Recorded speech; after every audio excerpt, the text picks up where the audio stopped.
नमस्कार बंधुओं, आपका हमारे चैनल में बहुत बहुत स्वागत है। मैं हूं पंडित अनिल तिवारी और आज के इस वीडियो में हम जानेंगे बुधवार व्रत की कथा। तो आइए जानते हैं।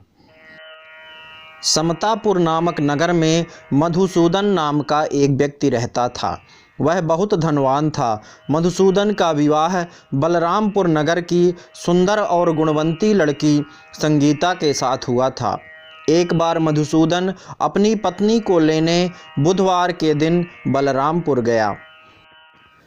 मधुसूदन ने पत्नी के माता पिता से संगीता को विदा करने के लिए कहा।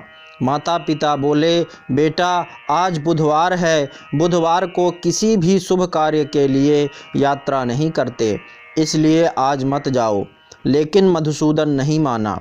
उसने उनसे ऐसी शुभ अशुभ की बातों को न मानने की बात कही। दोनों ने बैलगाड़ी से यात्रा प्रारंभ की। 2 कोस की यात्रा के बाद उनकी गाड़ी का एक पहिया टूट गया, तो वहां से उन दोनों ने पैदल ही यात्रा शुरू की। रास्ते में संगीता को प्यास लगी तो मधुसूदन उसे एक पेड़ के नीचे बैठा करके जल लेने चला गया। थोड़ी देर बाद जब मधुसूदन कहीं से जल लेकर वापस आया तो वह बुरी तरह हैरान हो उठा, क्योंकि उसकी पत्नी के पास उसकी ही शक्ल सूरत का एक दूसरा व्यक्ति बैठा था। संगीता भी मधुसूदन को देखकर हैरान रह गई।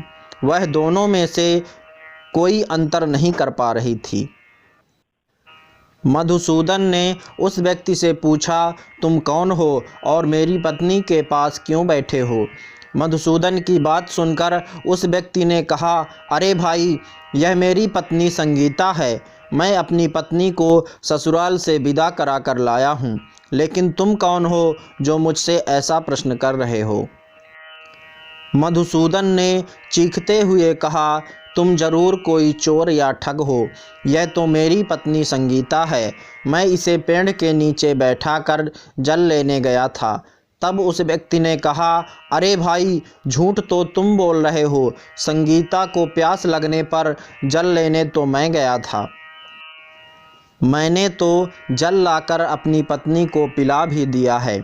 अब तुम चुपचाप यहाँ से चलते बनो, नहीं तो किसी सिपाही को बुलाकर तुम्हें पकड़वा दूंगा। दोनों एक दूसरे से लड़ने लगे।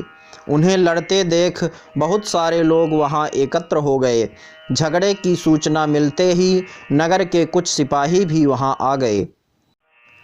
सिपाही उन दोनों को पकड़कर राजा के पास ले गए।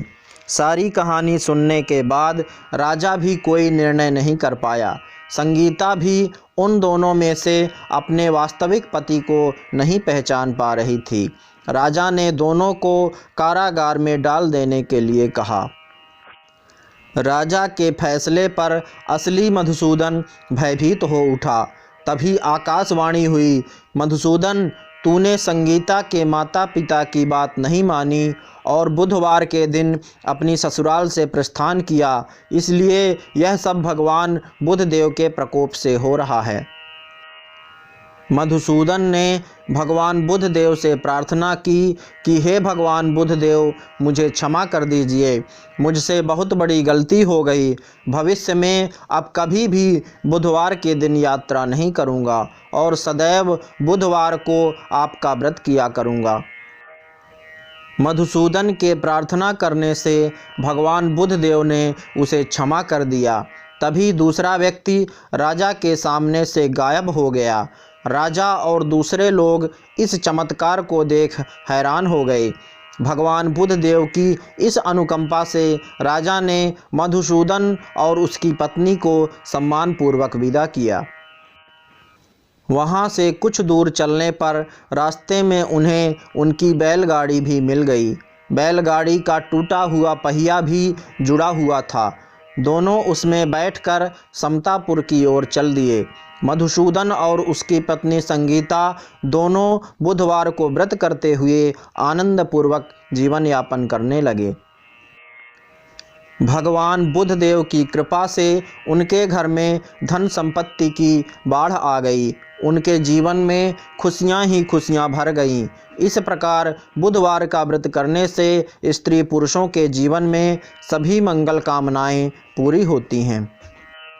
तो बंधुओं, आपको यह वीडियो कैसा लगा कृपया कमेंट करके हमें ज़रूर बताएं, और यदि आप हमारे चैनल में पहली बार हैं तो चैनल को सब्सक्राइब कर लीजिए, बेल आइकन को हिट करिए, और यदि आपको हमारी वीडियो पसंद आते हैं तो लाइक करिए और शेयर करिए। बहुत बहुत धन्यवाद।